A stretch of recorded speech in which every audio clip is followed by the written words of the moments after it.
PLUG stock analysis and price predictions for Friday. Is it a buy or not? Watch this very brief and short 1-minute video till the end to find out.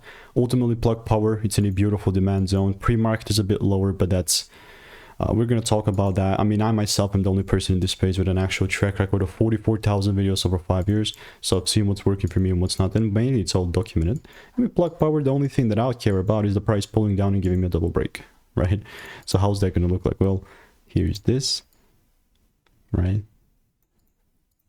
I'll only be bullish if I see breaks above 158.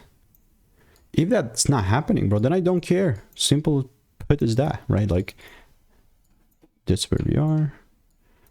And with plug power, I've got a bunch of receipts, like I'm talking a bunch of them, with about 44 results in the Discord, so it's not small. Obviously, we'll continue to keep you updated. Pre-market is always a bit lower, so that's why I'll keep you. If you want to stay tuned, click the first link in the description. It's free, and I'll see you in the next one.